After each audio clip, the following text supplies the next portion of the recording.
The Lockheed Constellation was one of the most important aircraft in rebuilding of the airline industry after the war.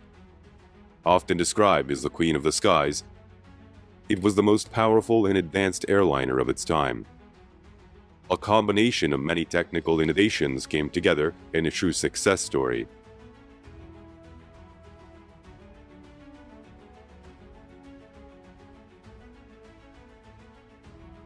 In addition, the distinctive curves of the fuselage and the perfect balance of the design made the plane a thing of beauty and grace. Large four-engine transports are not always aesthetic, but the Connie's lines demand admiration.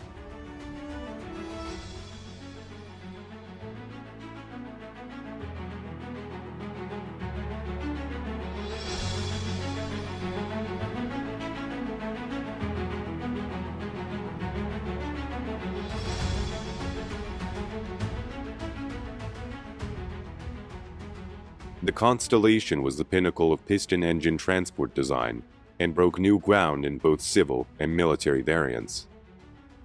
However, its career overlapped into the jet age, and the appearance of new technology brought down a premature curtain on its lifespan.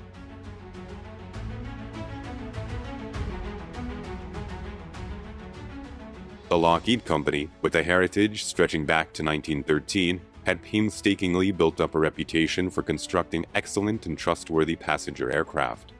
Commencing with the Vega and following up with the Orion, Lockheed's reputation blossomed.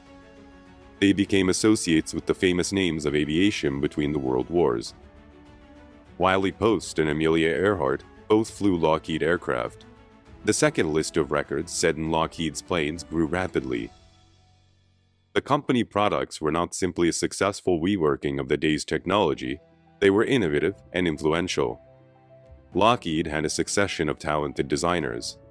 Jack Northrop was followed by Gerald Voltee.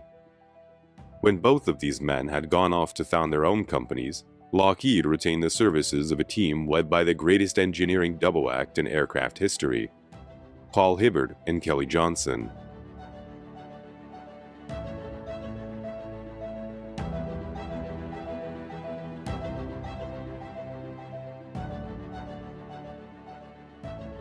Lockheed developed an excellent family of fast twin-engine transports in the Electras and the Lodestar, carrying between 10 to 14 passengers and what was comparatively only moderate discomfort. In 1938, Howard Hughes piloted a Super Electra around the Northern Hemisphere in just over 3 days and 19 hours. Hughes' respect for Lockheed was cemented, and later he turned to the company into trying to fulfill his aviation ambitions.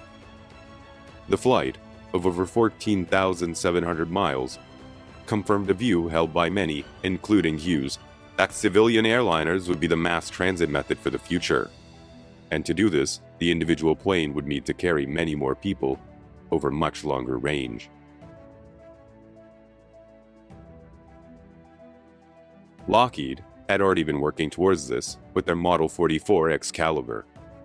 Designed to carry 36 passengers, they were more than receptive when Hughes approached them on behalf of his airline, TWA.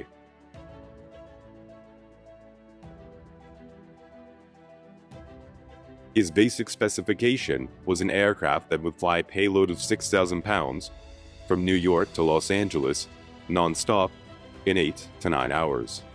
He would be a 4-engined, pressurized, luxury airliner cruising at around 300 miles an hour.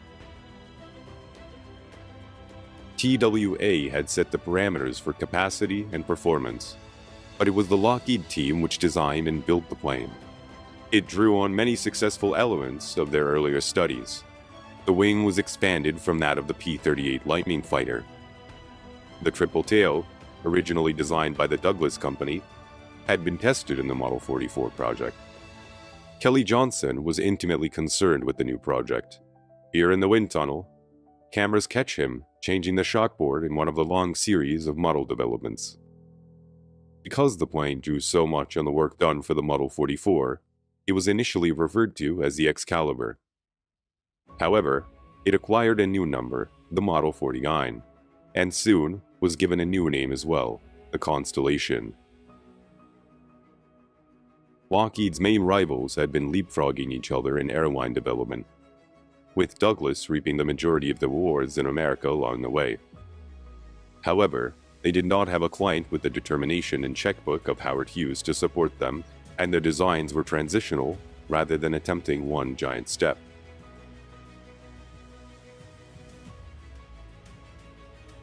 Lockheed had conducted a lot of relevant research and development during the 30s, and this had equipped it well to approach the new design. The company had been involved in pressurization experiments with the Army, and Electra had been modified for the tests and given the Army designation of XC-35.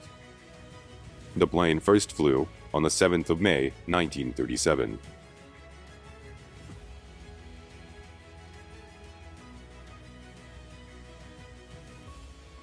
With the information derived from these tests, Lockheed were able to devise the Constellation system. This maintained cabin pressure at ground level up to 9,000 feet and restricted pressure to that of 8,000 feet when the plane was at 20.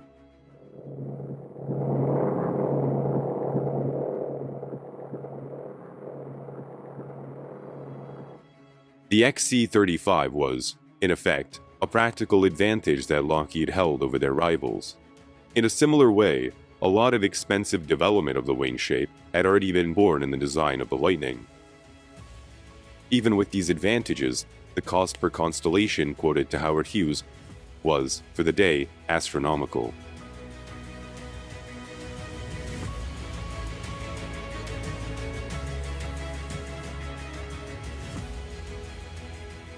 Hughes' determination funded the development from its first meetings with the company in June 1939. However, its progress was slow. Many design problems needed to be overcome in reaching the stage where production would commence.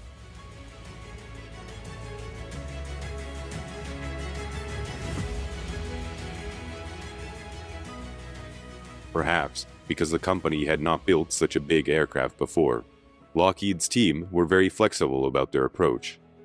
The series of decisions that set the Connie shape serves as an example. Large engines working at low revs were less likely to feel stressed and break down. So, a combination of such engines with large propellers were suggested. The large propellers demanded absurd ground clearance and very long forward undercarriage. To shorten that wheel strut, the nose is bent down. The large area of disturbance from the propellers suggests the triple tail will not work in flight. However, a more efficient single tail will not fit into a hangar. The solution? Curve the fuselage upwards and take the triple tail out of the propeller turbulence. The plane that results has a straightened S for a centerline in the side view of the fuselage. And it works. As a bonus, it's also beautiful.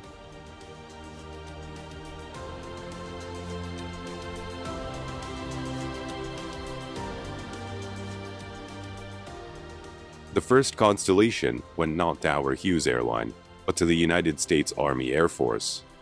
War had swept up the US, and civil aircraft production had become another arm of the war effort.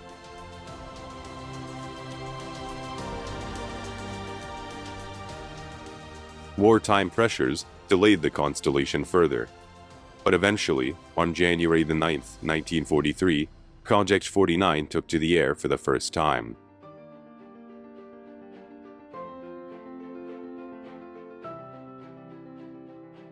The first plane was the production prototype. There was no transitional model. Existing commercial orders had been drafted even before the US entry into the war, and by 1942, the Army added orders for 300 of the type, most with a more powerful engine.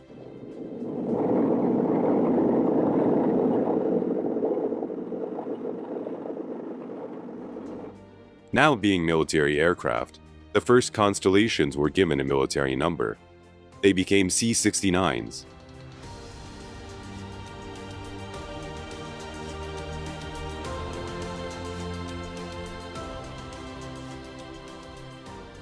The test series was delayed due to the trouble with the engines and the first plane was not handed over to the U.S. Army Air Force until July the 29th, 1943.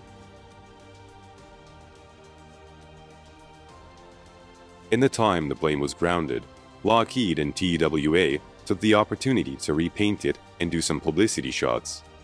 Some of the testing was also conducted in TWA livery and was used for publicity.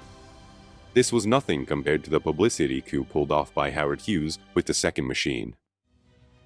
The plane had been delayed in production and made its first flight only in 1944.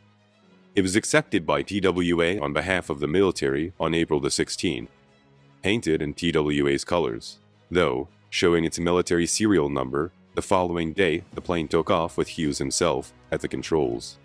It flew non-stop from Burbank to Washington, a distance of 2,300 miles, and a record time of 6 hours and 57 minutes. This was an average speed of 330 miles an hour, a respectable speed for a fighter of that era. In addition to the successful publicity for Hughes and the TWA, the event spotlighted the Constellation to the mutual delight of Lockheed and the Army.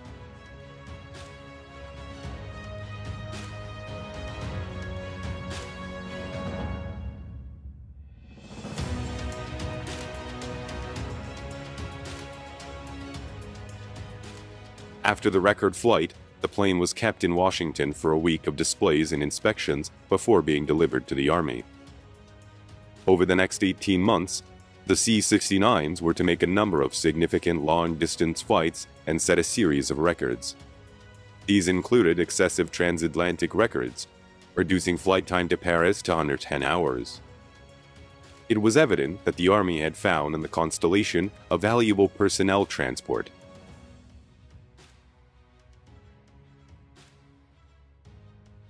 The C-69 could carry up to 64 fully armed troops, or alternatively, was capable of transporting a light tank or other medium vehicles. The underworked big engines returned excellent fuel consumption figures and combined with the plane's range, speed, and capacity to put the Constellation far ahead of its competitors. While this was not that relevant in 1945, it would be a telling advantage for Lockheed at war's end.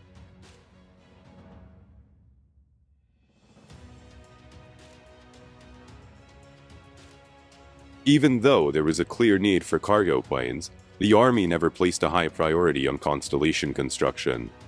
Under Army direction, Lockheed concentrated on production of other warplanes. In addition to its own Hudson and Lightning designs, the company was heavily involved in construction of Boeing's B-17. Most of Lockheed's experience with four-engine planes during the war was with the Fortress rather than with the non-belligerent Connies. Lockheed produced many thousands of aircraft during the war, but only 22 of them would be C-69s.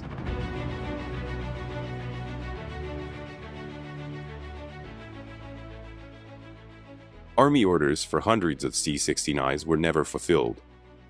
Only 15 had been delivered when the war ended, with another 7 planes almost completed. In addition to Lockheed's production being directed to other types, the Constellation used the same engines as the B-29 Superfortress, and few of the power plants were allocated to the program. The engines had teething problems, and the shortage curtailed production. Testing was disrupted with frequent groundings of all types using them.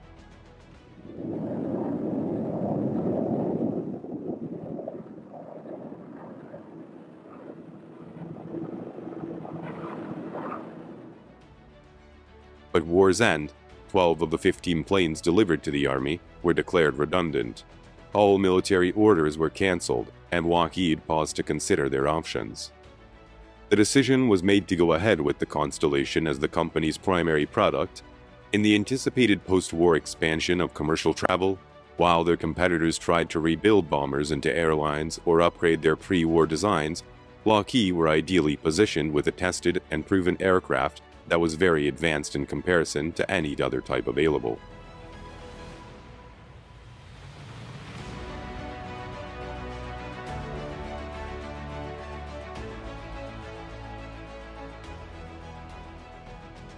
By buying back C-69s from the Air Force, including those partially built at the factory, Lockheed were able to offer customer airlines new aircraft almost at war's end, Pan Am were the first to receive these refurbished Army planes, and the Connie made its first commercial flight on the 3rd of February 1946.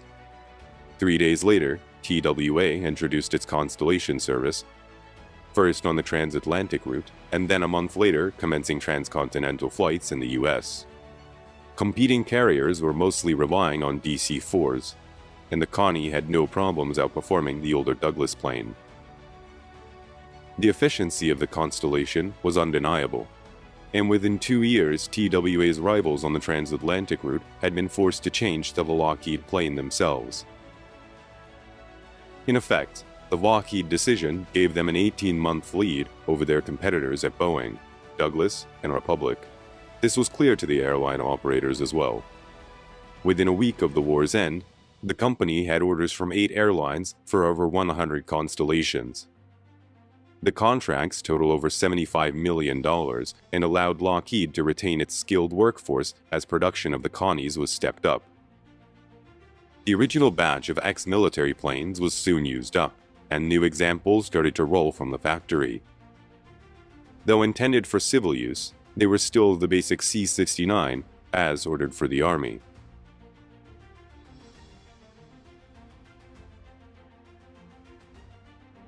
The plane had reverted from its military designation to the Lockheed project number.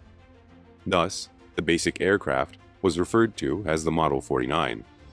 During the war, Lockheed had advanced 5 further studies for improved Constellation variants, and these were given an extra numeral.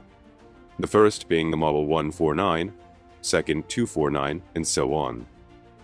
One of these projects have been for a long-range bomber variant of the plane, but the other 4 were all transport versions, 3 being improved civilian airliners. There were 73 civil Model 49s, including the recycled C-69s. Their immediate availability after the war gave Lockheed the time to refine the Connie further, before releasing the first truly civilized version.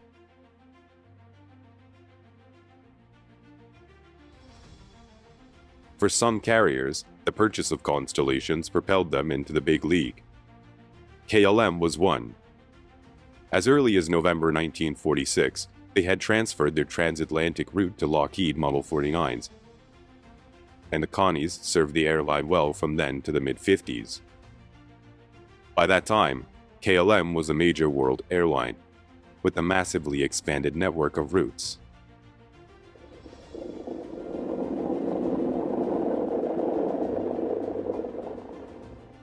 Work on what was to be the first civilian production model had begun in May 1945.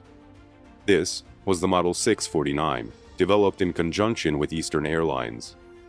Among the many developments introduced with this model was the Speedpak external cargo bay. This was another example of Lockheed's team lateral thinking. A Connie offered little cargo space when laid out for maximum passenger carriage, but had the power to spare. To avoid cutting back on the number of passengers, additional cargo space was bolted to the outside of the plane. This increased the goods carriage by 8,000 pounds, at a penalty of only 10 miles an hour in speed. The model also introduced a new and more powerful version of the engine, rated up to 2,500 horsepower. The 649 first flew on October the 18th, 1946. It was a notable advantage on the Model 49 in many aspects. Major improvements have been made to soundproofing and cabin air conditioning, giving a far more pleasant ride than any other airliner at the time. Easton began to advertise their planes as their gold-plate Connies. They began operating services in May 1947. Overlapping with the deliveries of the Easton 649 came another new version, the 749. This had been developed as a long-range model for overseas operation, based closely on the Eastern aircraft. The outer wings contain additional fuel tanks, which added a further 1,000 miles to the range of the plane. With this version, the New York to Paris route could be flown non-stop.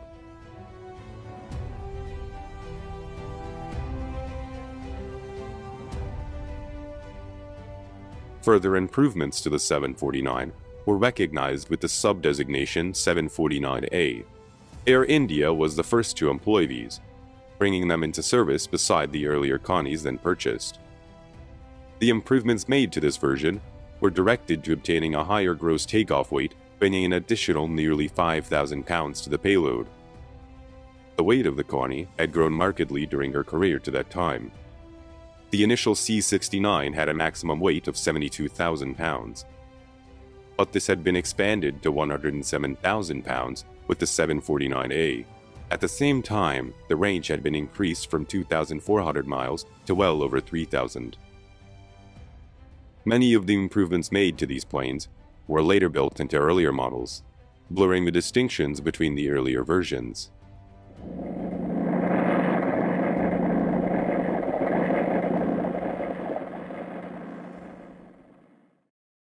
The Constellation stood at what was to be the pinnacle of propeller-driven airliners. The technology of propellers themselves was very highly advanced. With its fully reversing blades, the Connie could pull itself up on landing in a very short time, or could back itself into a parking bay. The props could also be fully feathered to reduce drag if an engine cut out.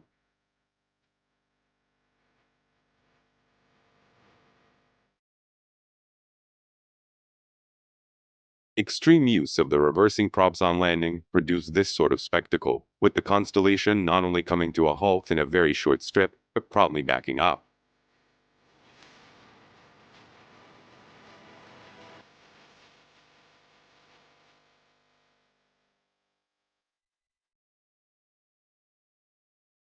The Connie's props been carefully matched to the huge engine chosen for the plane. The big blades caused some problems with the undercarriage in hoisting the plane clear of the ground, but these problems were offset by the advantages gained in flight. The big engines were run at very low revs, with no stress and minimum fuel consumption. They were quite capable of keeping the big plane aloft, even if two were cut out, and even if both of the engines on one side had to be shut down. By settling the plane to demand so little of its power plants in normal operation, Lockheed built in an enormous reserve.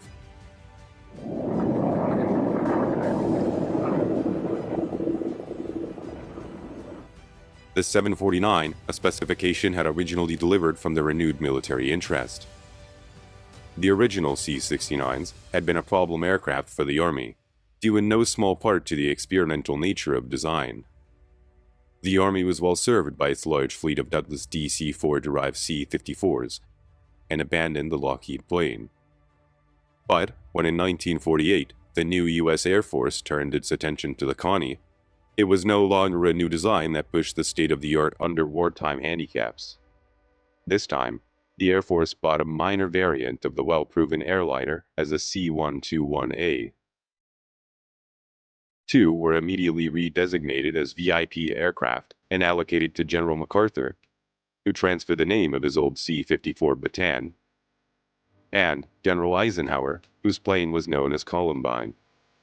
Later, VIP Connies were assigned to Eisenhower after he became president and were named Columbine II and Columbine III.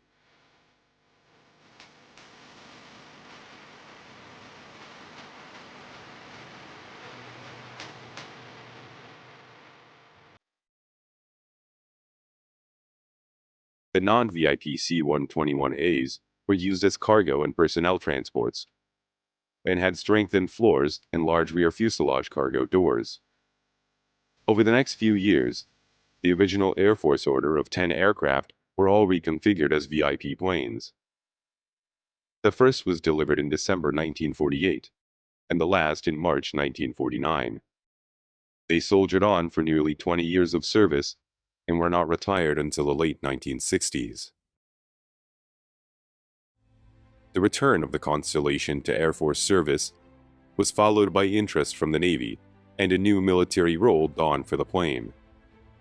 The C-121's career was to be very long and very influential, and redefine the military use as large transport aircraft.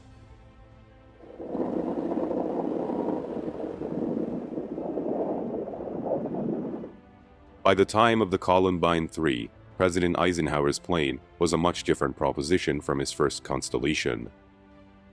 In the development of this new type, the story of the Constellation returned to its beginning, to the first C-69 built.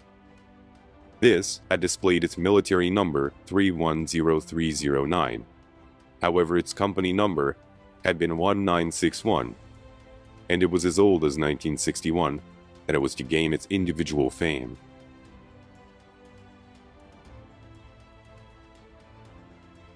During the war, the first Constellation had served its share of Army duty. During this period, it was re-engined with Pratt & Whitney radials as an emergency-driven response to the chronic problems with the Wright double cyclone engines. After this refurbishing, the Army took to calling it the XC-69E, though it was otherwise unchanged. At the end of the hostilities, it was then put up for sale and bought by none other than Howard Hughes. In 1949, he sold it back to Lockheed and a transformation began, as it was turned to the prototype for the Model 1049. The most obvious change was that the plane was stretched, and two new sections of the fuselage were built into it. One section before the wing added 10 feet and 9 inches, and the second behind the wing 7 feet and 8 inches. The alteration was so radical that the company marketed the plane under a new name, the Super Constellation. TWA had again been involved in the development of the plane, but Eastern Airlines had lodged its actual order first, and so they received the first Super Connies. In addition to the obvious lengthening, there were many other improvements. A better de-icing system for the wings, stiffed wing surfaces, increased fuel capacity, and more powerful engines were all incorporated. The gross takeoff weight of the plane increased by only 12%, but such was the efficiency of the design that the payload increased by 40%.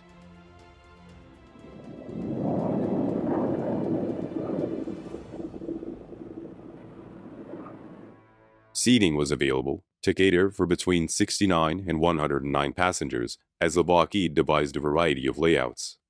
Some were designed for long-range carriers and others for commuter airlines. Other plans with fewer seats catered for routes with a higher proportion of freight, or allowed for the removal of fitting to use the aircraft as a part-time cargo plane when passenger traffic was light.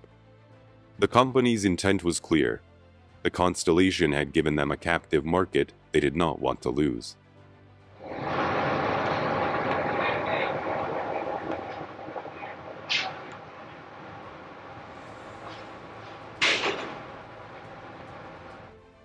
The new planes were assembled in Lockheed's appropriately named Hall of Giants.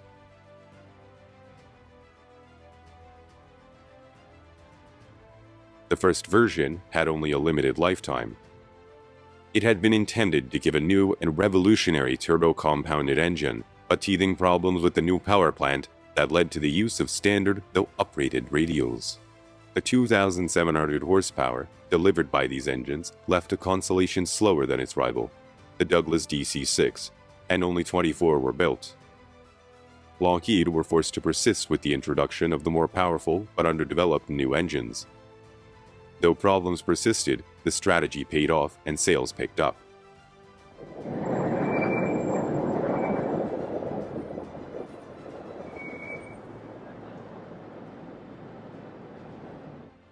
With the introduction of the new engines, the plane received a further 20% boost in its weight-to-range ratio. All comparisons with the opposition were addressed, and all orders resumed their earlier, partingly busy frequency. This beneficial change was in part forced on the company. They had had enough of unproven engines earlier in the Constellation's career. However, the military were very interested in an uprated Super Connie, and much less so in the underpowered original model. Not only did the re-engineering rekindle civilian sales, but the new Super Constellations were to be the testbed for a revolution in military aviation.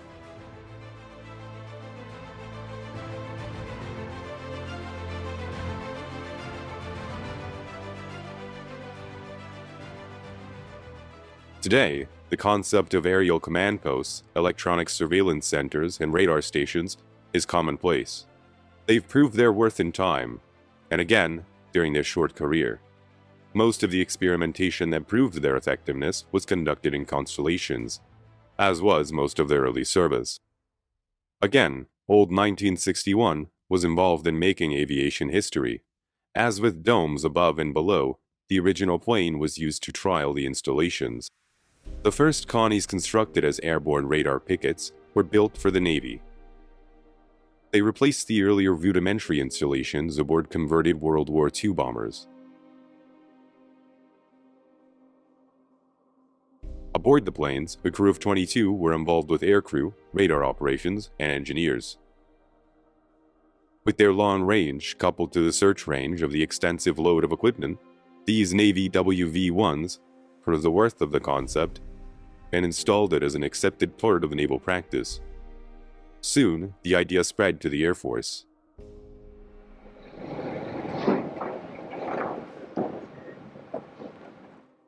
The Air Force had placed orders for Super Connies for conventional use as transports, but C-121s would not be delivered as such until 1956. Before any transports could be built, the Air Force acknowledged their better use as an airborne early warning aircraft and changed the order for the first 10 to its own flying radar pickets as RC-121Cs. These planes are loaded with 15,000 pounds of radar equipment, with crews at 335 miles an hour up for 24 hours on patrol. The RC-121C was similar to early Navy Super Connies, with their height-finding radar housed in the 8-foot-tall hump, and the bearing scanner located in the ventral dome. The RC-121Cs entered service in 1953 and were mostly employed in patrolling the western seaboard of the USA. They were followed in 1954 by the first of an order for 72 RC-121D Warning Star aircraft. In addition to the passive role of detection, these incorporated offensive activity as the control centers for the guidance of fighter interceptors.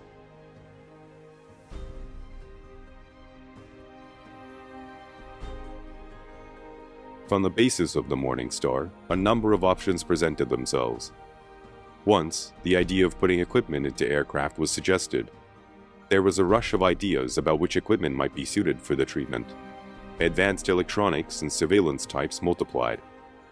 As the transport planes appeared, they were often pulled back to the factory for refit as one or another of the electronics versions. The appetite of services for these valuable aircraft was insatiable. Over 220 of the main types alone were built, disregarding the one-offs and the small runs. Most of these planes were also completely re-equipped at least once in their lifetime.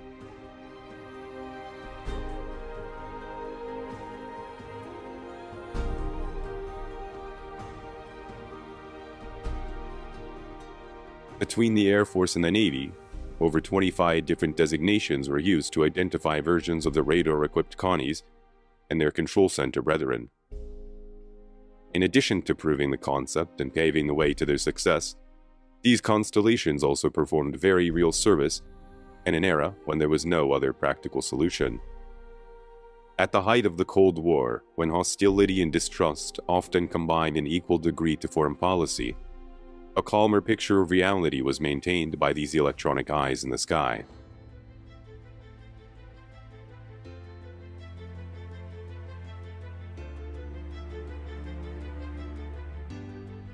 In 1962, the RC designation was changed to EC, and the electronic Connies were to earn their later Vietnam fame under that designation. They were a pivotal factor in the US defensive strategy, and had become as important as the cargo-carrying versions that were dispensable. Despite using non-standard fuel and requiring piston engine maintenance that was in almost dead arc form, the Connies were nursed along. Old age and technological redundancy could not undermine their essential functions, and some were to remain in service until the early 1980s. Their longevity was helped not only by their experts' care, but by the excellence of their original design and construction.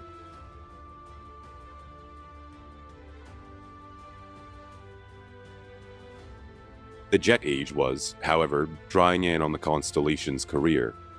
It was obvious that the introduction of the jet airliners would change the whole market expectation, and Lockheed were determined not to be left behind. Aware of the limitations of early jet technology, they set about refining a system of compound engines, or jet props, using jet engines to drive propellers. They had already extended the piston engine by the use of turbines driven by the exhausts. These had added 20% more power to the engines, and with the peak of the piston engine development, employing a jet and prop combination was designed to extract maximum economical efficiency from both technologies. Once again, the testbed for aviation milestone was old 1961. In its last major notable achievement, the venerable airframe was fitted with an Allison turboprop in the outboard starboard position. This engine couldn't save the Connie, but it was part of the foundation of one of Lockheed's most successful aircraft, the C-130 Hercules. It was also at the heart of the successful Lockheed Electra, which kept the company alive in the civilian market. However, for the Constellation, its success as the pinnacle of piston engine airliners somehow acted against anyone taking a jet-powered version seriously, even though the finest development, the Starliner, was yet to come. With a new wing shape and other major revisions, the Starliner carried Lockheed's hopes of continued dominance of the long-range airliner market. However, though orders for Super Connies didn't dry up immediately, there was no flood of orders for the new plane. Only 44 of the vastly improved version were built, phased out of service relatively quickly, being replaced by jets. The improvements made to the Starliner were numerous, and it was undoubtedly the finest piston engine airliner of all time, but it was too late.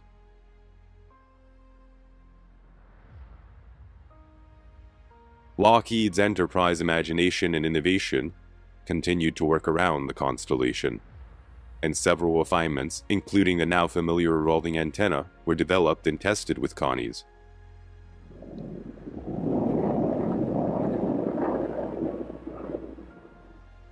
The new development of the Starliner gave Lockheed a proposal to put the Air Force, and the company invested considerable time and money sorting out the best package it could develop around the plane. The revolving dish was only one of the systems developed for the submission. With turboprops, extended range, specialized layouts, and a large number of new features and improvements, the Starliner was being prepared for what would be the next sales opportunity. By then, the success of the airborne radar and control planes that the fleet of such an aircraft be maintained. The aging C-121s would need a replacement.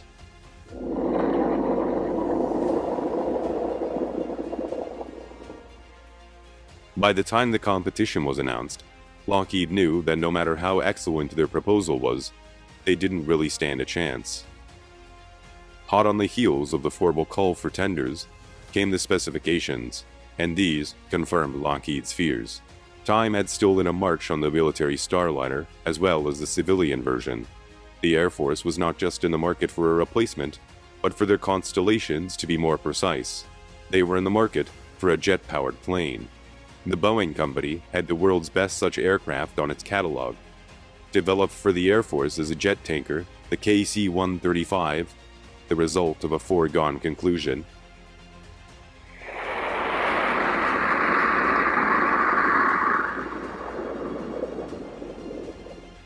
However, the appearance of the replacement did not signal the end of the Connie's military career. Whereas the arrival of Boeing's jet had seen the quick demise of civilian constellations, the Air Force and Navy were content with the capabilities of the plane. And coincidentally, they had need of them.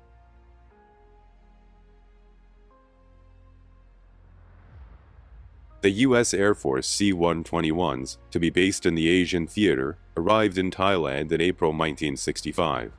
Although Navy planes had been the first Connies involved, starting with the missions in August 1964 at the time of the Gulf of Tonkin incident, the Constellations flew throughout the war and their service was invaluable.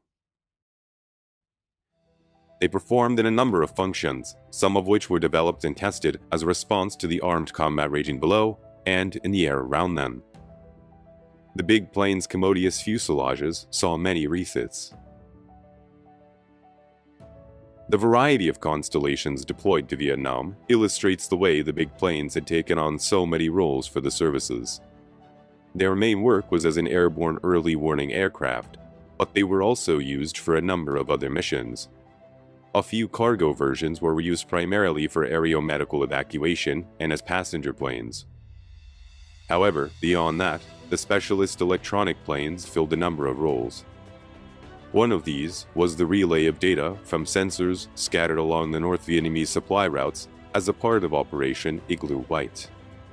To have diverted the jets to these tasks when they were needed as refueling tankers would have been highly impractical, and the Connies, available and reliable, soldiered on.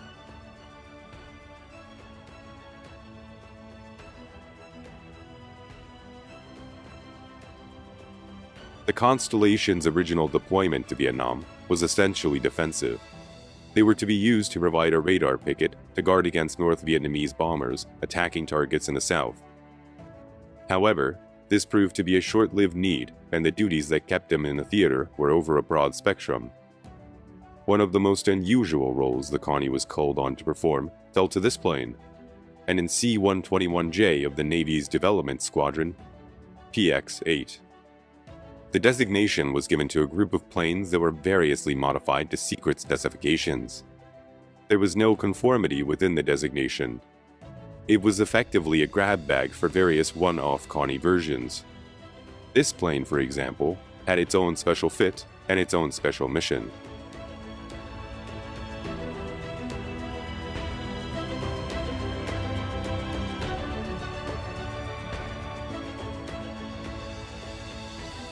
The equipment fitted to this plane was definitely non-standard in military terms. These 2-inch tape players were the ultimate in professional television formats at the time. The duty of the aircraft was to serve as television and radio broadcaster for the armed services networks. By hauling the transmission aloft, the service was taken out of range of the ETCONG interference. Ground-based transmissions would have required infrastructure which, as a tempting target, would have needed constant guard. The quietly plotting Constellation transmitting from on high made the maintenance of the service broadcasts practical.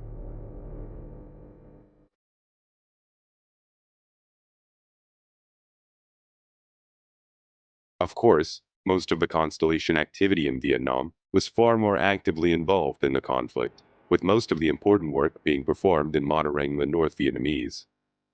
As soon as the operations over the North began, the Constellations became essential factors in the struggle. As the war went on, their role gradually evolved from passive to active involvement. Operating over their own ground, the North Vietnamese MiGs were given very accurate information about the whereabouts of U.S. aircraft in their airspace. This advantage was at first simply countered by the operations of the U.S. radar planes, which were able to relay similar information about MiG activity to the American strike aircraft. As the war went on, the Connies increasingly assumed a more active role, making direct contact with American fighters and guiding them in attack on any North Vietnamese activity. When the North became better equipped with missiles, the Connies were able to fix the location of any SAM site radars that were operating. This served two purposes. It warned the aircraft in the area to expect trouble, and it led the Iron Hand Weasels to attack the sites. The last Constellation operations in the theater were flown in May of 1974. Well after the last operational strikes by the U.S. forces, the big observers continued their monitoring. By then, it was 25 years after the first electronic 3-fitted Connie, and so impressed the Navy. It was also 31 years after the first Constellation flight.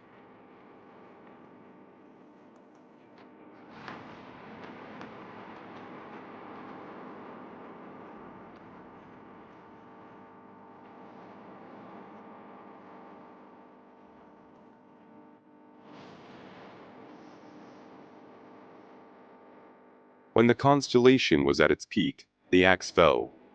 They were forcibly retired from service long before they wore out. The major airlines were forced, partially for reasons of prestige, to abandon props. The Connies have been the key to the establishment of long-distance civil traffic after the war, but business has no place for soft sentiment, and they were abandoned quickly. By the early 60s, the civil career of the Constellation had moved to small airlines and lesser routes. There, they continued to work for many years. Gradually, they become relegated to cargo, and then lingered further as isolated crop dusters and fire tankers. The military career lasted much longer, with the last Navy Constellation being retired in June 1982. The last Constellation built had been delivered in 1958. 856 Connies were made in 16 years of production.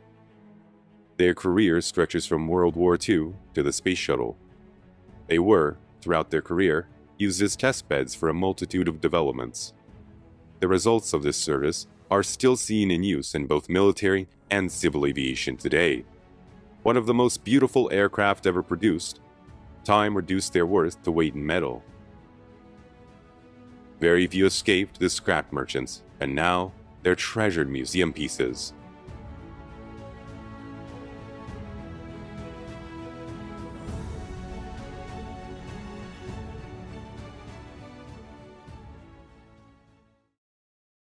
Hello there, folks. It is a genuine pleasure to sit down and talk with you today about one of my absolute favorite subjects in the whole world, flying. You know, sitting here thinking about the 50 years since the Wright brothers first got off the ground, it's just staggering to see how far we've come. The documentary film we have for you today captures that incredible journey perfectly. It shows us exactly where we started, with what looked like overgrown box kites, flying by the seat of our pants with nothing but a little oil gauge to keep us company. Then, the picture takes us right onto the flight deck of the magnificent Super Constellation. Just think about it.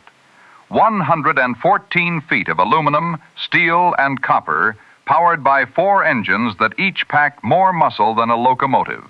It's an absolute marvel of modern science. You are going to see firsthand how aviation evolved from those brave men fighting in wood and canvas right up to the modern marvels of the jet age. You will hear the roar of the engines, see the meticulous checks the crews perform, and witness the dedication of the men who maintain these giants of the sky. The footage you are about to watch gives you a front row seat to the sheer power and the calculated precision of modern air travel. So find a comfortable spot, buckle up, and settle in. Let's get started. Hello. This is to be a movie about flying, one of my very favorite subjects. In fact, there's nothing I'd rather talk about, especially during this 50th anniversary year of powered flight.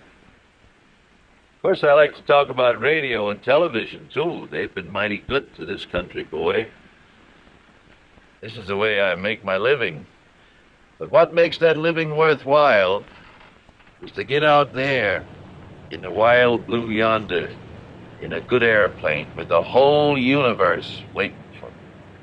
Not just because it's a thrill, although it certainly is that, but because I like to think that aviation, as far as it has advanced, and it certainly has come a long way, is still very young. Oh, we've come a long way since the days when my good friend, the ace of aces, Captain Eddie Rickenbacker, used to fly around in France in those Spads. The Dean of Aviation. Just think, he's been flying for nearly 40 years. Why, it's only 50 years since the Wright brothers. You know, they call me one of the old-timers in aviation, but I didn't begin to fly in earnest until 1929. Gosh, that's almost 25 years ago now, isn't it? But you know, I've done more flying in the last 3 years than I did in the first 22. Hey, let me show you. I have been commissioned in the Naval Reserve since 1939, but because of an old injury to my legs, the Bureau of Medicine and Surgery wouldn't clear me for military airplane flying until 1950. So it was in 1950, in September, that I got my Navy wings at Pensacola, the happiest day of my life. Since that time, I have qualified as a carrier pilot, as a jet pilot, as a helicopter pilot, and here is the coveted Navy Green Ticket, the highest instrument rating given to Navy pilots. Of course, I'm very proud of all of these military certificates. But here's one here that makes me very, very, very happy. This is the certificate that Captain Eddie Rickenbacker gave me recently, making me an honorary captain in Eastern Airlines. As I was saying, planes have come a long way in the last 50 years. Here's one very much like the one that the Wright brothers used. Used to make 40 to 50 miles an hour. There's still one or two of these around, too. It's a funny-looking affair, but most of the basic principles we use today were developed in this plane. It didn't fly high, and it didn't fly far, but by golly, it flew. Looks kind of like an overgrown box kite, doesn't it? Well, you can take it from me, it feels like one, too, when you're up in it.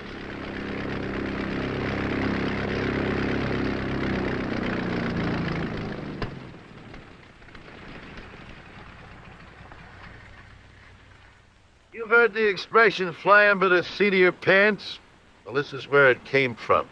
Sitting in this old bucket seat right here. See, the Wright brothers had no instruments of any kind, except a little old oil gauge down here. It tells you got some oil pressure back there. And this stick, the column in this wheel, is exactly the same as we have in the big airliners of today. When I push the stick forward, notice that flipper comes down, it pushes the tail up and the nose down. Vice versa this way. Want to drop the right wing, do it this way. Left wing this way. And here are the rudder bars that work the rudders in the tail. You see, the principles were the same then as they are today. No difference. Here is a model of a Spad, the airplane that Captain Eddie Rickenbacker flew in World War I, only 10 or 12 years after the Wright brothers' first flight. It's a shame that it had to be used as a weapon of destruction so soon, but the war brought that on. This is Captain Rickenbacker in the plane he made famous in World War I. These old films show the dashing young skipper of the 94th Squadron leading his boys into a dogfight. The hat and the ring insignia was always present when the fighting was thickest. The wild blue yonder was really wild in those days, when there was just so much wood and canvas between you and the enemy, between you and the ground. Down in flames was the rule rather than the exception. They had no protection. They had no parachutes.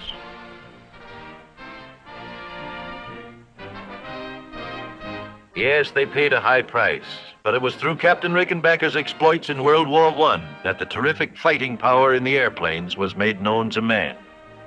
This little Spad carried a very powerful engine for those days and often flew up to 135 miles an hour, straight down. There aren't many of them left, but here comes one of those old-timers now. And look who's flying it. It's Captain Eddie, the one and only, Captain Rickenbacker. Hey, wait a minute, I want to get in this scene myself. Captain Eddie. How's it feel to be at the controls of this old baby again? Well, frankly, it brings back a lot of memories, Arthur. Some good, some not so good, but maybe we had to do it regardless. You know, many a morning I used to sit around up there at 20,000 feet with the sun at my back waiting for the enemy fuckers to come around. 20,000 feet in that open cockpit? Nowadays we got heated and pressurized cabins. Didn't you get cold? Oh, how? It sure was. In fact, I had to come down to thaw out, you know, it gets so cold up there. Yes, Arthur, it's a wonderful little ship, in spite of the fact that it's made up of wood and wires, struts, slack, and tape, pulled together with all of these wonderful combination gadgets. The fact of the matter is, the only metal in it, the engine and the machine guns. Yes, quite a change. And in 30 years, too. True, and on the other hand, when you take a look at the beautiful Super Constellation, all metal. One end to the other, aluminum, steel, brass, copper, in fact, every kind of metal known to science is involved in its structure. Just take a look at that Super Constellation, folks. 114 feet long, with a wingspan of 123 feet. 4 of the latest compounded engines of 3,250 horsepower each. Do you realize how much power that is? Why, each engine has more power than a locomotive. This plane can fly up to around 400 miles an hour, and we are going to take a ride in it. Let's hear what Captain Eddie is saying. Arthur, one of those wheels weighs almost as much as a span. By the way, here comes your crew. Oh, hello, Dick. Hi, Pickets. Hiya, Captain. Hiya. Hello, you. Hello, Captain. Hey, you. Hello, Captain. Arthur, we're due out of here 2 o'clock. Just 1 hour from now. I'm ready. Well, as long as you fellas are going to do the flying, I might as well go on. Have a good trip. So long, guys. Thank you. So long. What a guy. Now we're going to take you on a regularly scheduled flight from New York to Miami. Only this time, you're coming up in the cockpit with us, and we're going to show you what goes on behind the scenes. Well, Hugh, how are we fixed? Okay, sir. I'll see you on board. Good. Now, folks, I want you to meet my co-captain for today's trip. This is Captain Dick Merrill. Over 25 years with Eastern Airlines. One of the grandest guys and one of the best pilots who ever lived. I'm sure you know of his exploits as well as I do. To name one, he was the first pilot to fly a commercial flight across the Atlantic and return. What do you say, Captain? I say, Captain, let's check in crew scheduling and then go look at the weather. I say we'll do it.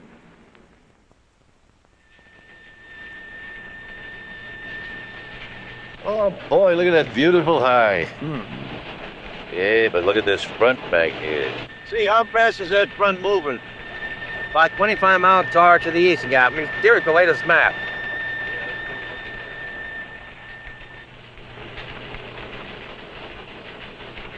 Good. Thanks, Henry. Dick, let's fly down to 22,000. Sounds like a good altitude to me, Arthur. I'll go and make out the flight plan. Okay. In this room, they get weather reports every hour on the hour from weather stations scattered all over the United States and Canada. Here you are, sir. Hi, Dick. Flight 601, proposed 1400. The dispatcher's office is the central intelligence for all aircraft. They know where every plane is every minute. On this big board, the clerk notes the position of each plane en route, as reported by radio, and the time due at the next checkpoint. We fill out our flight plan with the dispatcher, giving our exact route of flight, the altitude, the amount of fuel, and so forth. A copy of this will be filed with the Government Airways Traffic Control. Here you are, sir. How does that look to you? The dispatcher gives us official clearance, and we're on our way. Everything okay, you? The ship is ready, sir. 88 passengers, Captain. Gross weight 112,000 pounds. Another full load, eh? Thanks, Al. That's what I like to see. Now, for you folks who've never been up on a flight deck before, this is it. The captain and the pilot have the flying controls at their fingertips at all times. While over here, the engineer is very busy with the engine instruments. These are the throttles, just like the accelerators on your car, one for each engine. 2, 3, 4. This is the control column.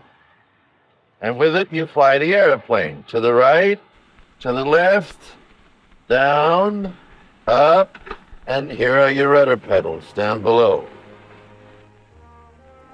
The airspeed indicator shows just that, how fast we are going through the air. The altimeter tells us how high we are.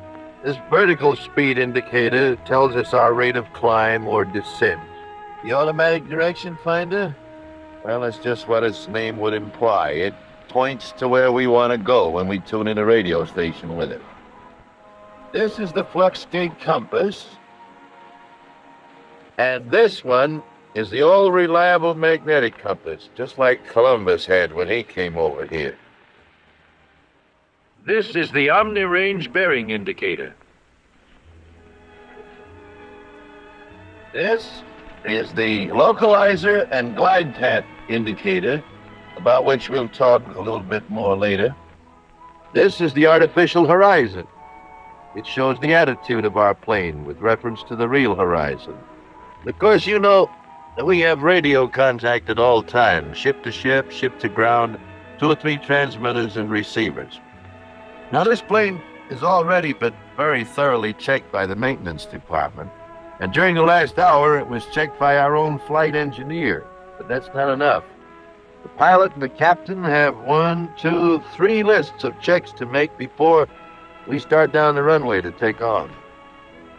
Okay, Dick, we'll do the before starting engines check, huh? Right. Oxygen mask.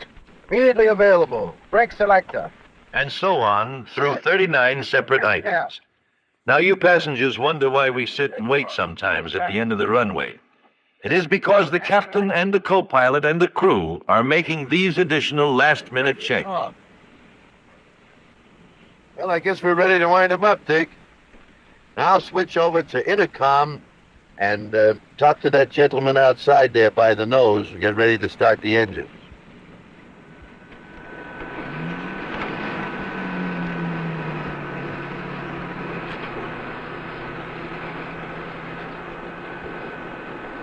Ground to cockpit. Clear to start. Ready to start. Start 3. Turning 3.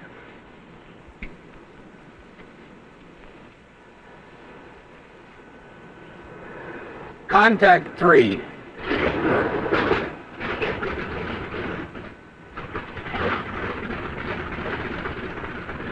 Clear to start 4. Start 4. Turning 4.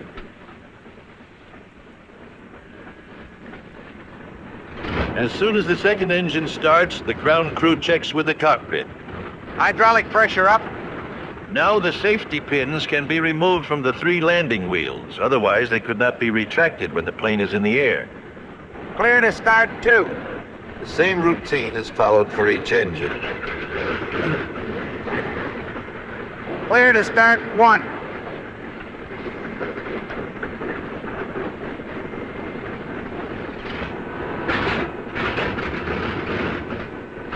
When the engines are all turning, the cockpit team goes through another checklist routine. Okay, Dick, let's do the before taxiing check. Flux gate. Period. Hydraulic pressure. Okay. Gear pins. 3 pin. After that, he checks by radio with the airport ground control. Idlewild ground control from Eastern Airlines trip 601. Taxiing instructions. Eastern 601, clear to taxi, clear to runway 13 right, 13 right, the wind south-southeast 10, altimeter 299 and 7. Get the runway, Arthur. 15. 13 right, right? Right. 13 right, okay. Ready to taxi? Brakes off.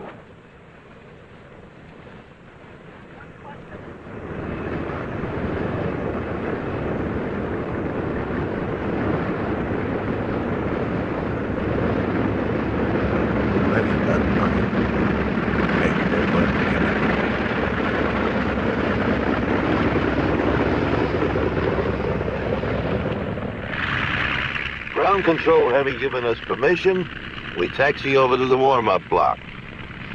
You notice they told us which runway to use and the wind direction.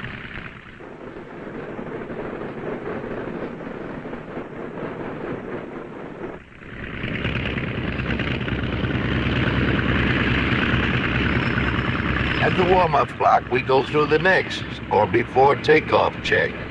Ground tabs. Set. Light instruments.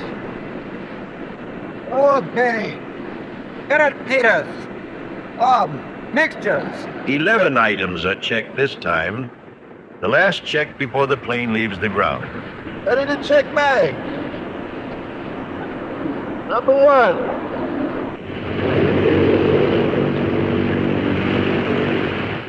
Left. Right. Number 4. And so on until all 4 engines have been run up and checked.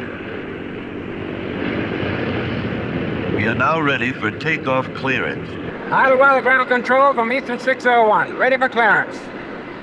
Roger, Eastern 601, cleared for takeoff. All right, break time.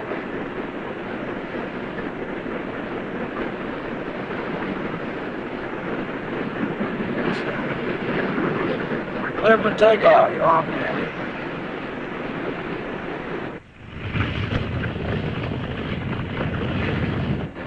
Okay, here we go. Ready for takeoff. Takeoff power.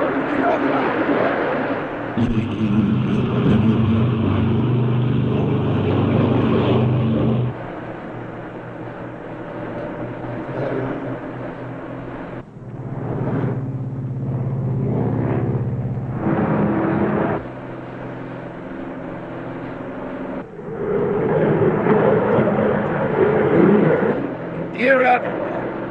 Gear's turning up.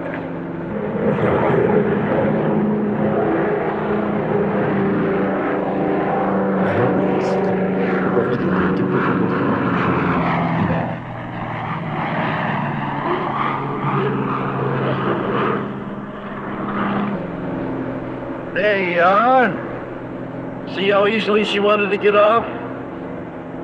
Big as this Super Connie is, she wants to fly right on off of there.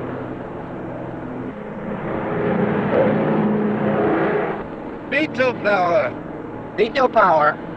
It's maximum except for takeoff. Flaps up. Flaps going up. Flaps are extensions of the wing area used to give more lift during the slower speeds of takeoffs and landings. They withdraw in flight for greater speed. Climb power. Climb power.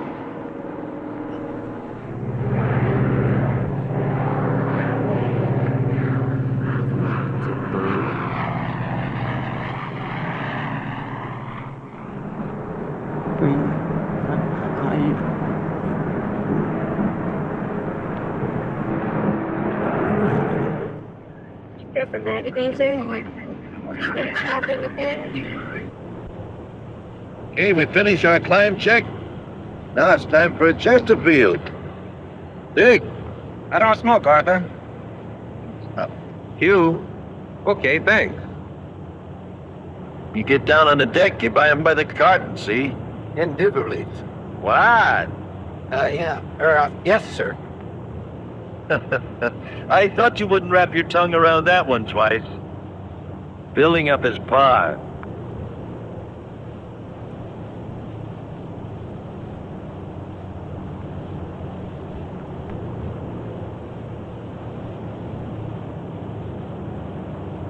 Oh boy, this is the life. Hey, there goes that northbound Silver Falcon. That's one of Eastern Airlines' wonderful twin-engine planes. The new type that has superseded the beloved old DC-3. It's the most advanced twin-engine commercial plane in the air today. She carries 40 people at a cruising speed of around 300 miles an hour. One of the most comfortable airplanes you could ever ride in. Eastern uses them to pick up passengers from intermediate points to connect with these big Super Connies. It's a wonderful airplane, that Silver Falcon.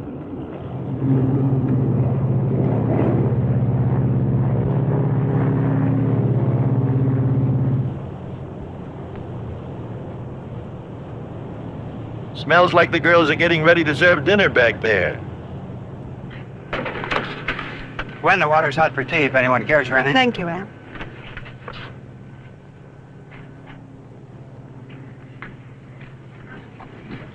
Like the dinner, sir? How about you, then? What? Oh, it looks delicious.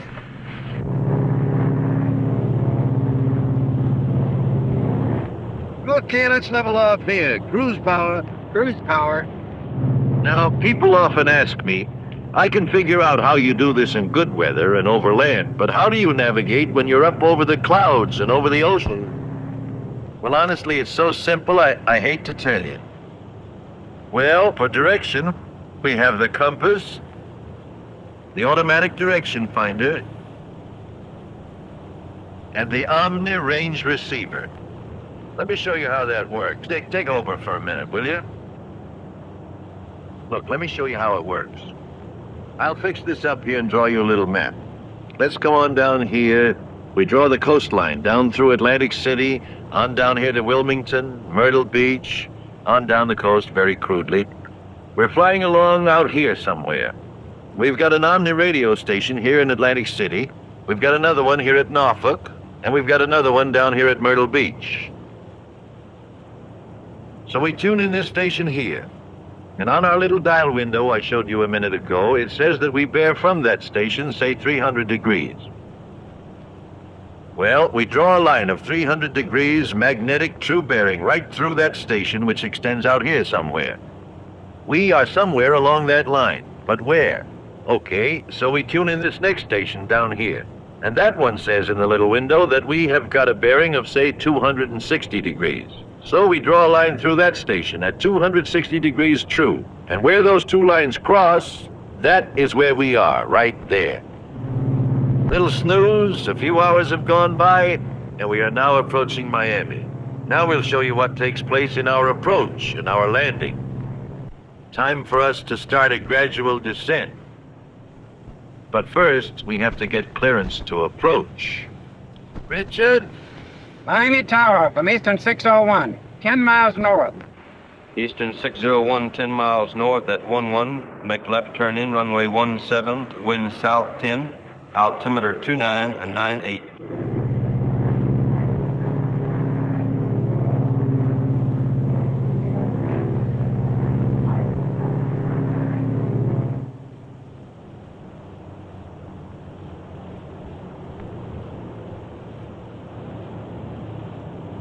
Okay, take, let's have about 60% flaps.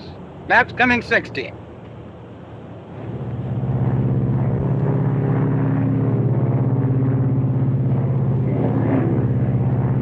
Gear down. Gear's coming down.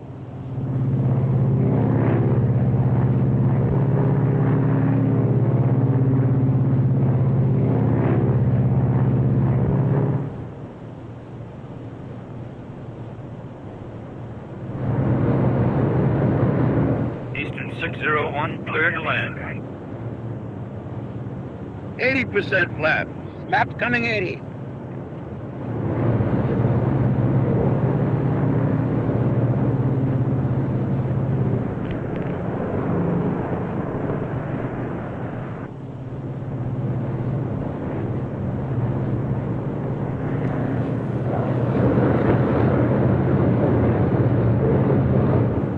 Full flap.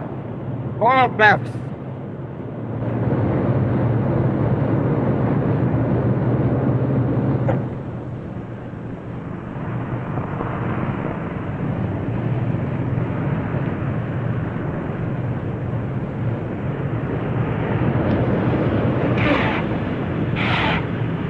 The captain will reverse the pitch of the propellers and push the air forward and just stop the plane.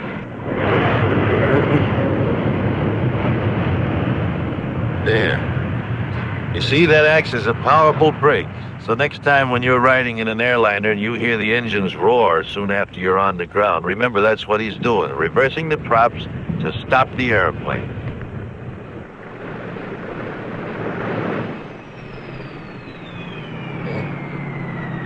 When you're like I don't know, was it counterclass, I think.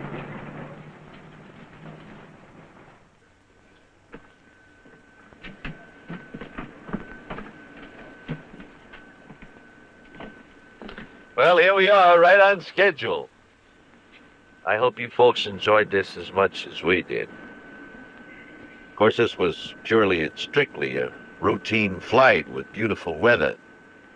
But maybe we've been able to show you some things you hadn't seen before. But you know, I'll bet you right now some of you are saying, well, sure, this was nice, it was lovely weather, but what happens when the weather is bad? Well, believe me, it's still routine. You see, in the first place, up where these super connies do most of the flying, the weather's always nice.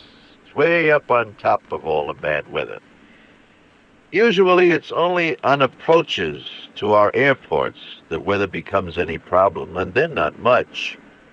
Long as we have half a mile of visibility and 200 foot of ceiling, no problem at all. Now, these minimums are arbitrarily set up by the Civil Aeronautics Administration in the interest of general safety. Actually, we can land one of these airplanes when the minimums are 00. Let me show you. Here we are flying on instruments. We're in the clouds. It's one of those nights that the birds aren't even walking. We have been cleared to make an instrument approach. We have been cleared to the outer marker. This point we call the outer marker is located approximately 5 miles from the end of the runway. A light flashes on the cockpit panel. At the same time, the ADF needle indicates the passage of the marker, and we also get an audio signal. At this point, the glide path is intercepted. The glide path is a sloping radial beacon down which the aircraft should make its descent to the runway, and is indicated by the horizontal needle. When the needle is centered, the aircraft is on the glide path. If the needle moves above center, the aircraft is low and must climb back to the path. If the needle is below center, we're high on the glide path. This is a big help in itself. But in addition to the ILS, the Instrument Landing System, we have GCA, that is Ground Control Approach, and that can give additional valuable assistance. Radar monitoring on the localizer voice as you approach the outer marker. By means of this radar, the GCA controller sees the approaching plane as a bit of light moving on his scope and can direct it safely to the airport. When the flight has been directed to the approach course, it is turned over to the radar monitor for final approach.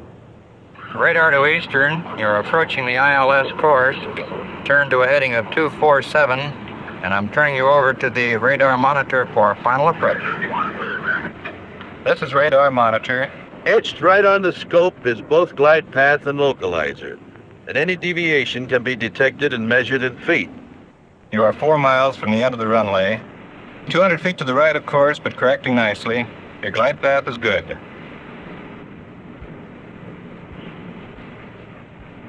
You are 3 miles from the end of the runway. Your course is good. Glide path slightly low, but okay. You are 2 miles from the end of the runway.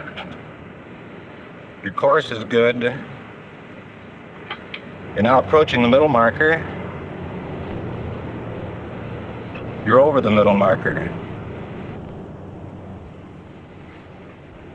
The approach light should be coming into view. Approach lights in view. Thank you, GCA. That column of lights ahead shows the approach to the end of the airport runway.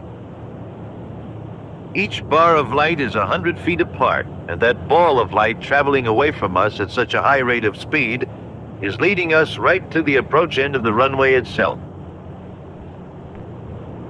The green lights mark the start of the runway, and the border lights on each side stretching out into the distance outline 1.5 miles of airstrip just waiting for us to land on. So you see, it really isn't too difficult. Actually, we use these landing aids every day in good weather and bad to keep in practice. And practically all of the airports that we use are equipped with them. The thing to remember is that it's all figured out. Nothing is guesswork. It's still routine. Now I'm going to show you the most amazing demonstration of power in an airplane you've ever seen. Let's go back upstairs.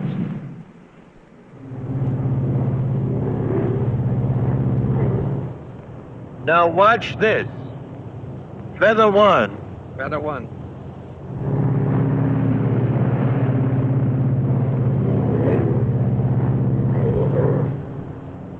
Feather 2. Feather 2.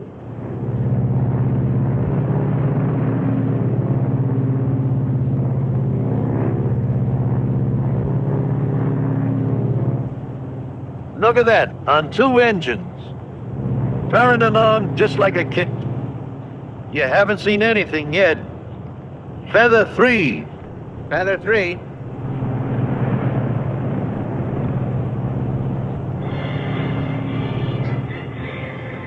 Boy, oh boy, look at that. On 1 engine. Going along just as steady as you like. Only a Constellation can do this.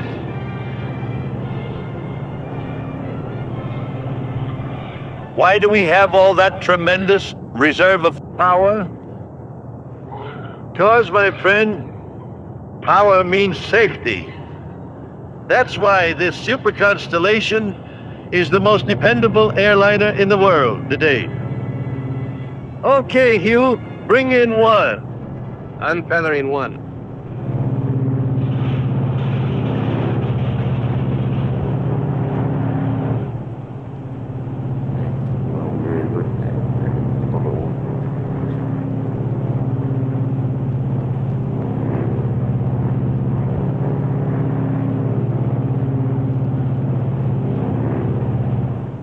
You know, these engines are not only the best that money can buy, but they are maintained by the finest bunch of aviation mechanics in the world, trained for years by Eastern. You know, you can have the best captains and the best pilots in the world. They can't do much good if the engines don't run. We've got the best mechanics in the business in Eastern. Doesn't that inspire confidence? I think it does.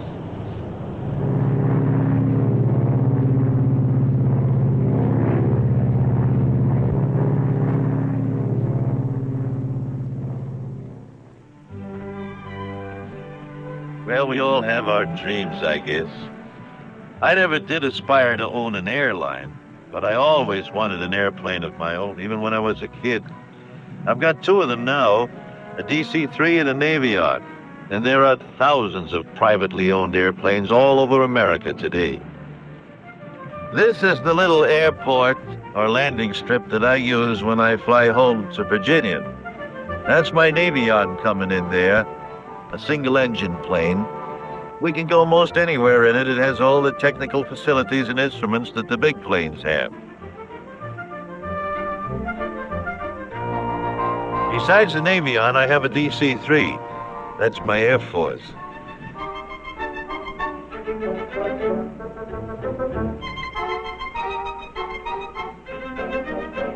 We call this little field the Leesburg International Cow Pasture.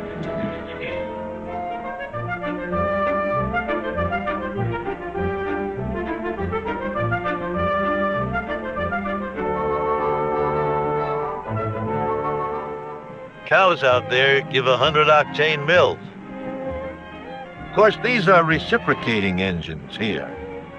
We have the regular jet engines like we use in our military aircraft. This is a Lockheed F-94C Starfire. It's an Air Force jet-propelled fighter. You see, these jet engines, contrary to what I'm afraid is too popular a belief, are not the lethal things they're cracked up to be. As a matter of fact, they're so quiet and so vibrationless that to ride behind one of them is a real comfort. We're hoping someday soon that our commercial transports will be jet-propelled. You see, a jet engine has no propeller. The air is drawn in through the intake ducts just forward of the wings, compressed and mixed with burning fuels to produce a powerful jet of exhaust gases which are expelled aft. The mechanism involved in reality is much simpler. The propeller is replaced by an air compressor. There's a combustion chamber into which we inject fuel to expand the air and increase its velocity. And installed in the path of the exhaust gases is a turbine to drive the compressor. There you have it. This is my friend Tommy Daniels, a member of our Air Forces for 12 years. Tommy is one of the thousands of fine young men who are making a career out of the Air Force. taking advantage of the wonderful training they receive. How do you like it, Tommy? It couldn't be better, Mr. Godfrey. It's really wonderful. Now I'm going to have the pleasure of flying with Tommy today in some very exciting scenes. So, Tommy, what are we going to do? Well, Mr. Godfrey, I'd like to take you through some pull-ups to show you just what this airplane is designed to do in climbing to altitude rapidly. I'm sure you'll enjoy it, but it's just routine flying to us. We do it every day. Now, before we take off, I would like to have your friends take a look at the afterburner in the tail section. It gives this airplane this terrific wallop. Okay, Tommy, we'll do it. This Lockheed Starfire is an all-weather Air Force interceptor. She was designed especially to get off the ground quickly and climb to altitude very quickly in the hope of being able to intercept and stop any enemy bombers that might come over this way. To help her get up there quickly, she was designed with this afterburner in the tail section, which is why this tail section is so much bigger than any other jet you've probably seen. See, there's an auxiliary engine back in here that uses exhaust gases as they pass through and reburn them with greater efficiency, giving additional thrust to the engine.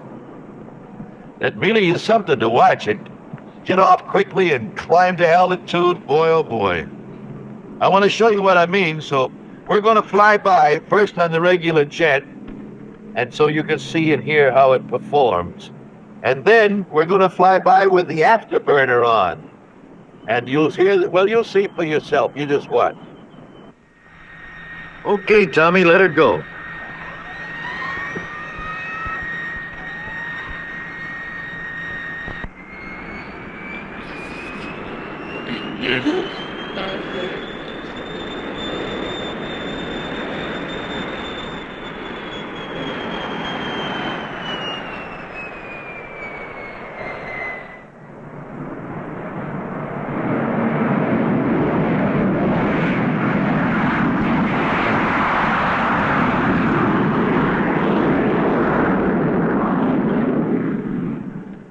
We are approaching you now on straight jet. Watch our rate of climb.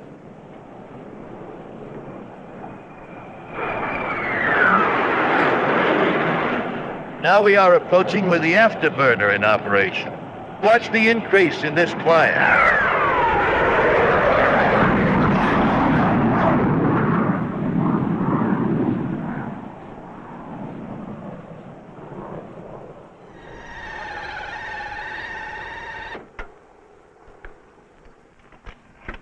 Well, how'd you like it, Mr. Godfrey?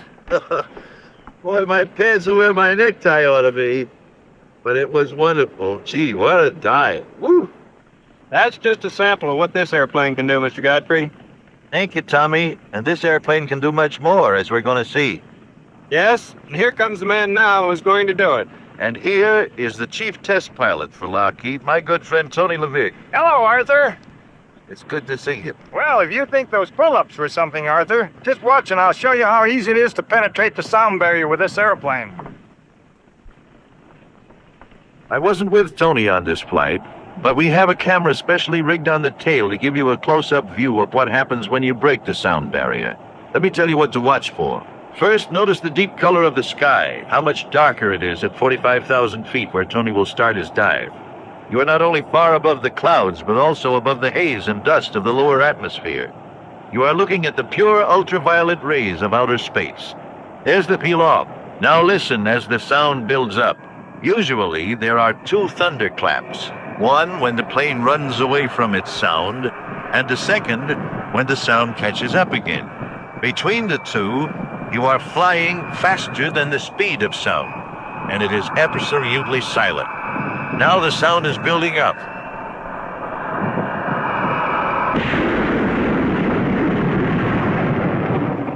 The sound barrier has been broken. This is the silence of supersonic flight. Now the pullout is being made. Listen to the noise when the sound catches up.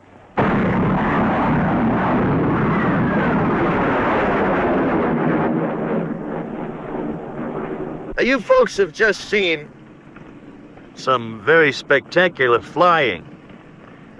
But the point I'd like to make to you is this.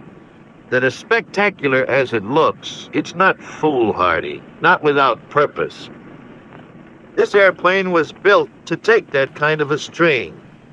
I'll say it was, Arthur. You know, even when you're flying faster than the speed of sound, this business of flying in our air forces is carefully figured out to the last detail. We take nothing but calculated risks. Calculated risks, you know? Our equipment is the very best. It's built to fly. You wouldn't make dives and pullouts like that with a transport plane that wasn't built to do that. This kind of an airplane was. Why, we were climbing up out of that dive there at the rate of about 45,000 feet a minute for a few seconds. Even our big bombers, the B-52, the B-47s, they fly so fast, and yet they're built to fly, strong, and have all the bugs been worked out of them. So that really, it isn't something spectacular, this business of flying so fast. It's done every day by personnel that's trained very carefully, by men who are competent to train the youngsters coming along. Your son that joins the Air Force or the Naval Air Service, never fear but what he'll get the very best possible instruction, that every precaution will be made to look out for his safety. Sure, there's danger to it. There's danger to crossing this. It takes a special breed of cat to fly these things. This can't be done by any namby-pamby. That's why all the men you know who are pilots are such wonderful young men. You young fellas looking for adventure, looking for real life, something you'll love every minute of it, you go and see the nearest Air Force recruiting officer, or the nearest naval officer procurement station, or the nearest air station someplace. Talk to them about it. It's a wonderful life. You'll love the years that you spend there, and you'll use the experience all the rest of your days. Join up. We need you. So now let's get back to the man who knows most about where air transportation is going. Hello, Art. Well, Rick, we've told the story pretty good up to now, I think. What would you say we can look forward to in the next few years? Well, Arthur, you've been talking about jets. You know, it won't be long until we'll be flying from New York to Miami in a matter of 2 hours, San Francisco in 5, to London in 5 to 5.5 hours, and at altitudes from 35,000 feet to 45,000 feet. In fact, we'll be landing and taking off in most any kind of weather. Well, that's fine. That's wonderful, Rick. Our planes are flying faster all the time. But what are we going to do about this business of getting from the airport to town and from town to the airport? Doggone, sometimes it takes you longer to do that than it does to fly where you're going. I know, and we're going to be doing something about that too, Arthur. It won't be long until you'll be going to your midtown terminal. There you'll step into a express elevator and be whisked to the top of the building. There, a commodious helicopter will be awaiting to take you, baggage and all, and deposit you at the main airport in just a matter of minutes. And not only from downtown, Arthur, we're going to have feeder lines of helicopters coming in from all the surrounding communities. We're going to make flying better and faster. We're going to make flying available to still more people. Well, Rick, it's been a lot of fun. A rare privilege and a great honor to do this with you. I've learned a lot, and I hope we've done some good. I'm sure of it, Arthur. Good luck. God bless you always, Captain Godfrey. Thank you, Ray. Well, it was a real nice trip, kid. Captain Dick Merrill, it was a rare privilege to fly with you today. Well, Arthur, I couldn't have been with a better captain. Thank you. Thank you, Gwen and Helen, for a very pleasant trip. And you, Q Palmer, the grand flight engineer. Thank you, Al. Thanks, Captain. Grand trip. So remember, when you want to fly anywhere in the world, call Eastern Airlines. If one of our planes doesn't go where you want to go, we'll put you on one that does. And I'll be seeing you, be the good Lord willing. Time and space. the final frontiers. Conquered by man in the age of flight. A symbol of this victory is the Mobile. Fluid, simple, clean. Its smooth motion keynotes the age of flight, the new age brought on in great part by the Lockheed Super Constellation.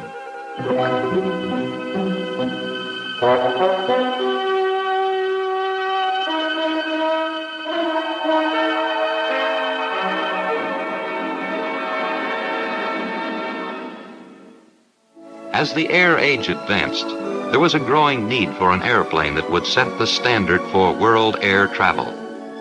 The Super Constellation was designed to meet this need. Huge and powerful, yet precise and finely balanced as a jeweled watch.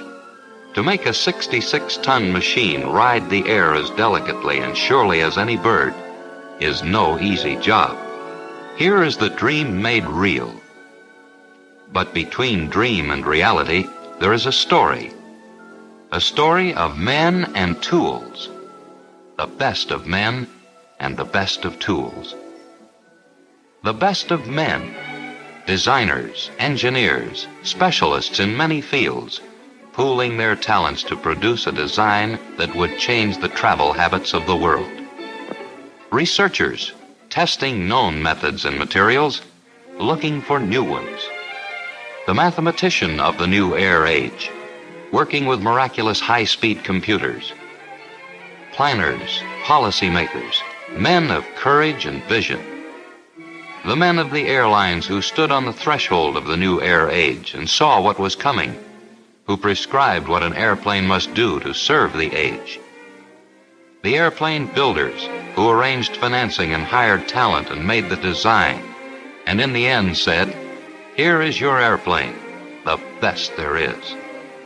And the steady craftsmanship of thousands of airplane builders, machinists, metal workers, fabricators, electronics and plastic specialists, welders, tool and die men, pattern makers, electricians, inspectors, heavy machine operators, mechanics. 180 separate skills go into the making of the Super Constellation. In the Lockheed Hall of Giants alone, there are $5 million worth of tools. Tools which in a single quick operation can form parts that are lighter yet stronger than parts produced in any other way. An air hammer, which takes a flat sheet of metal and with a mighty blow of its 120-ton fist,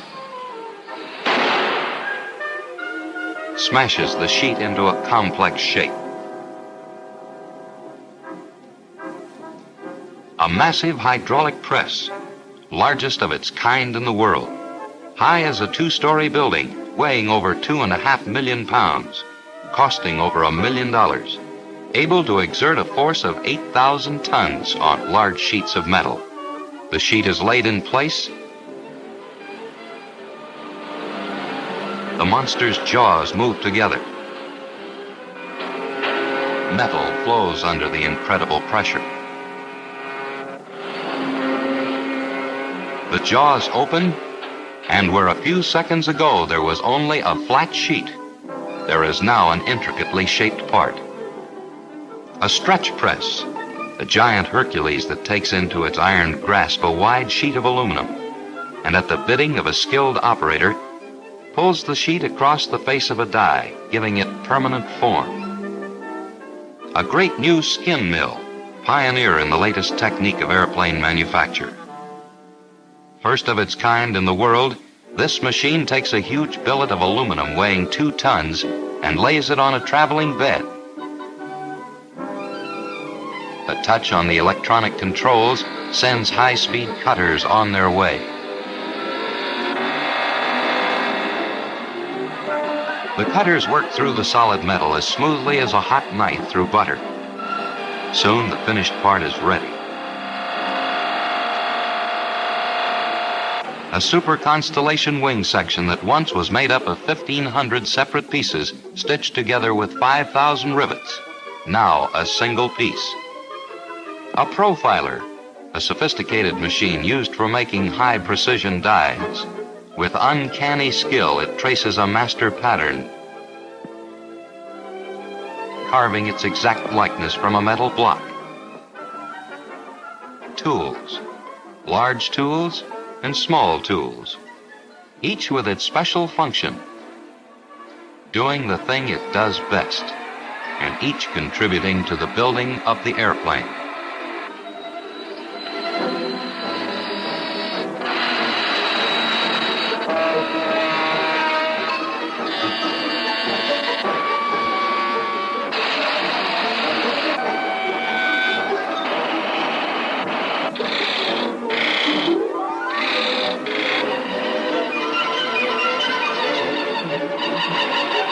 So it goes, drilling, riveting, milling, boring, grinding, cutting, shaping the 132,000 parts that go to make a super constellation. Smaller parts are stitched together, making larger parts, and the larger parts flow into sub-assembly. Soon we have major units, parts we can recognize, barrel sections for the fuselage,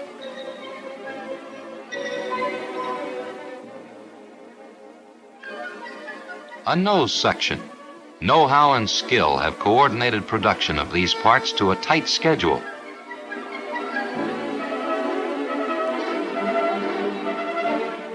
They flow almost simultaneously to a rendezvous at an assembly bay. From a vantage point wing, the last major section is joined to the Super Connie. In outward appearance, the airplane is whole and entire, but much remains to be done. Miles and miles of complex wiring must be prepared and installed to make up what might be called the craft's nervous system. It is this system that serves the instruments and controls by which the pilot flies the plane. The flight engineer runs the engines, and the navigator determines course. Passengers' comfort, too, depends on this maze of wiring. It pressurizes the cabin, provides fresh air and a comfortable temperature, and furnishes light. A traveling paint booth gives each super constellation the characteristic striping of the airline it will serve. And let's not forget to hang the propellers. As the airplane nears the end of the production line, final inspection takes place. From tail to nose, from top to bottom, men critically examine the ship. There is one standard: perfection. Everything must fit right, everything must work right. This inspection is final only in that it is the last in a long series of production inspections, starting with the time when the airplane was only bits and pieces spread throughout the plant. Yet to come are further inspections before and after flight testing.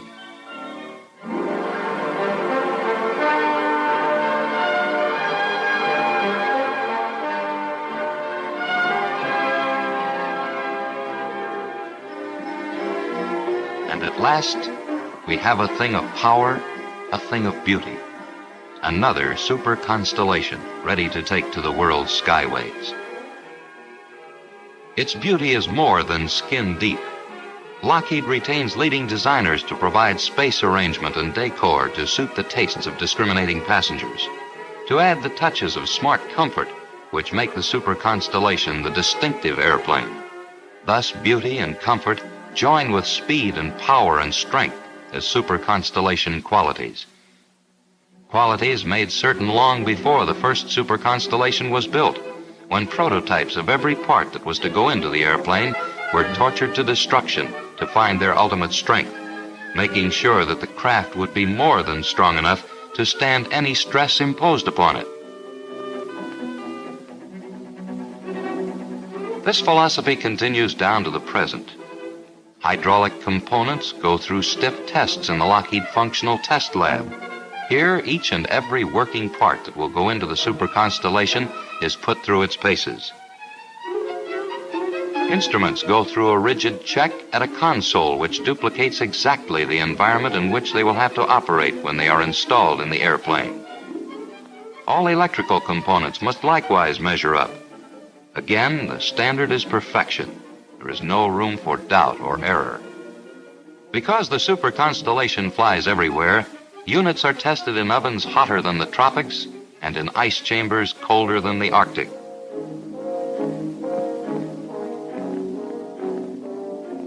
In aiming at safety, the human equation is also taken care of. The airline pilots, flight engineers, navigators, and maintenance men who will fly the Super Constellation come to the Lockheed School for training. There are constant improvements, new techniques for them to catch up on. These men are already experienced and highly capable, the finest to be had. But these courses help them get the most out of the Super Constellation by making them familiar with new systems. Expert instructors use the latest training devices, charts, and operational mock-ups to make the crew and the plane fully acquainted with each other. By the time the course is ended, the crew knows the airplane. They are fully equipped to take over when it is delivered. The airplane is ready, the crew is ready. They come aboard and take command. A proud ship, a proud crew. A proud mission, serving the travelers of the world.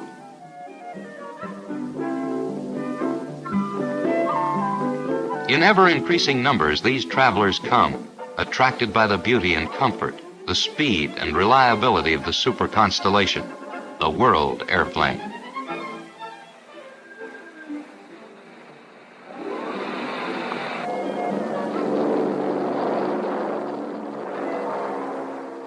Whether you're on business or pleasure, this is the way to travel.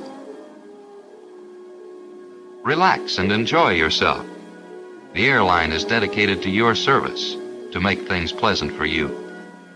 The luxurious Dreyfus interior is a delight to the eye, the soundproof cabin easy on the ears. Yes, this is the way to travel. Hungry? Just place your order.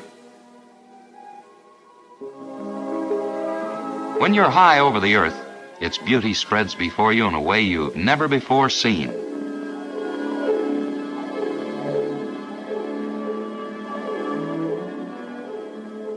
Some like scenery, some just like to snooze. Take your choice. Whatever you like, it's there for you. A cocktail, a pleasant game of cards to while away the time, with charming company and beautiful surroundings.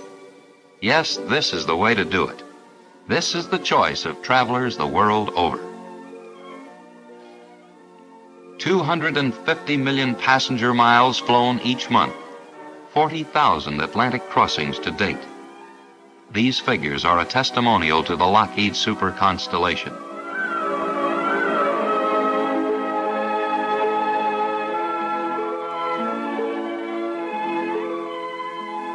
From their birthplace in California, they have gone forth to blaze skyways over the entire Earth. Alaska, Canada, the Americas, North, Central, and South. On across the Atlantic to the capitals of Europe, the Mediterranean, Africa and the Near East, India and the Orient, Australia and the vast Pacific. The 7 seas are short hurdles, the continents wayside stops for the